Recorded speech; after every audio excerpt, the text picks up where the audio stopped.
Davidson. Yeah.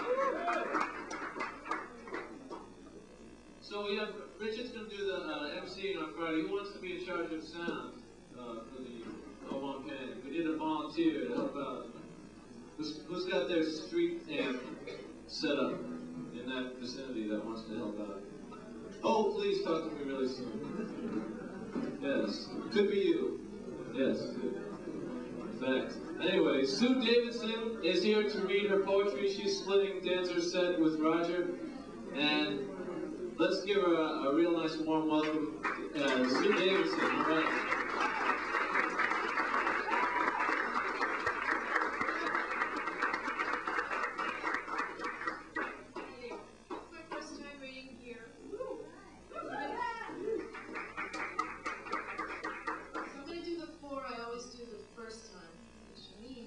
Anybody who was at Stone Street last Monday, this will be a rerun.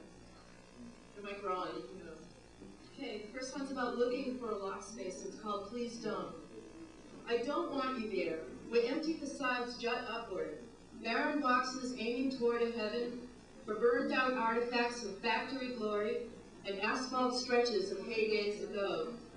I don't want you there, where gulls encircle gingerly, as if they too question their place in this vacuum, while underneath them a lone figure strides, with hopeful eyes and sallow skin, with a look not of zeal but of intent, feeling free, unaffected, and immune.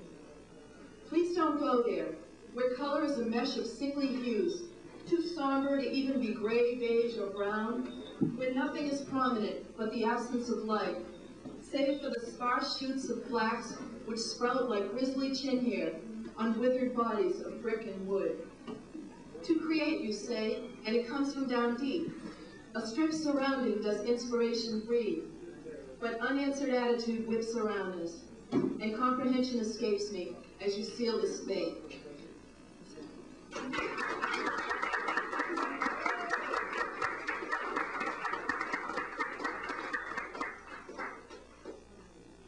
The next one is the one I wrote while in a dream state, and I'm still in a May 1st mood, so it's called Workers' Day. When sweat and toil have laid new ground for millions of castles of mortar and brick, when basic necessities are provided by all, and no one is needlessly hungry or sick, then I'll know it's Workers' Day.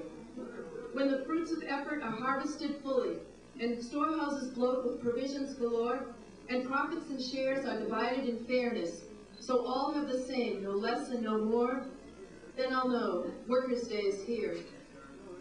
When communal gatherings are open venues for voices on every side of the fence, and no one's afraid to state an opinion in this new world order of the highest sense, when monuments to laborers fill the squares, as societies are rebuilt with the inhabitants in mind, and arsenals are stocked with hammers and sickles, and respect is bestowed upon all of mankind, when unions and strikes are a thing of the past, because somebody realized along the line that with health, education, and welfare provided, there really weren't any demands to define. When people have time to smell all the roses, as they understand that there's really no race, but within a cooperative built upon honor, envy and greed just haven't a place. When organization replaces dissent, and it's just ourselves that we need to obey, and with our needs met, we can be who we are, and utopia is only a hair's breadth away, then I'll know it's Workers' Day.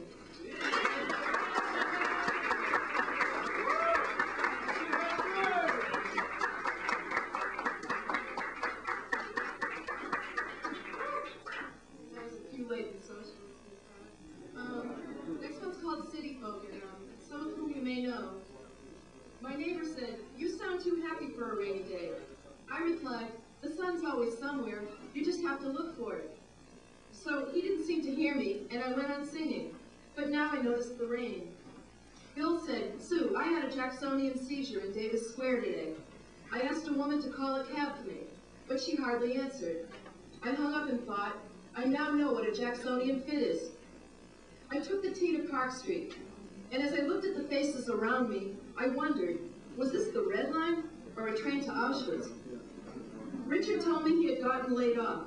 He said it had come down to heat or another, and lo and behold, they both got axed. I suggested that perhaps he had forgotten that he was his own boss. Aunt Minnie complains. She's alone and depressed.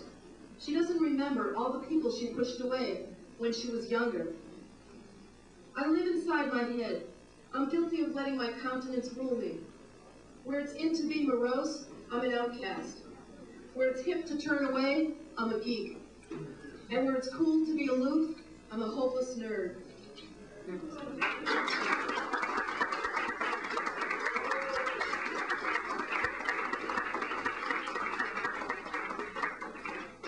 last one I'm going to do is my silly but meaningful tribute to Michael Landon. It's called Ponderosa in the Sky. Every day the Boston Globe brings sorrowful events of disastrous immorality and criminal offense, but though horrid they all are, to me they can't touch bases with the tragic news I read about that day in Names and Faces. There he was, a 2x4 of him in all his glory, and shocked outright I truly was when I read the accompanying story. It seems my idol Michael had contracted the big C. Inoperable it was to boot. This sealed my misery. I thought of all the nights that I had spent when, as a child, I tolerated Hoss and Ben just to catch a little Joe's smile. Sundays at 8:30 p.m. in the TV room I'd hide as the brand burned through the map, and then towards me he would ride. Later on I'd stay at home as my shades were fully drawn, my lights on low, the bell ignored, and the phone machine turned on, while I sat there watching Little House and Highway to Heaven in glee. Charles or Jonathan, I didn't care. It was all the same to me. I then read in the Globe that he was holistically inclined, and to the letters from his fans, he was paying a lot of mind. Through them, he chose his treatment and was giving it his all. He saw it as a challenge and not as his downfall. But still, the picture in my mind is a depressing final scene.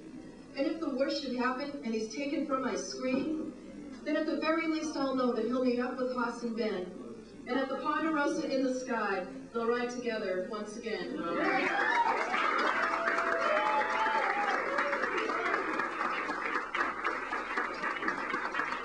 Thank you, Sue.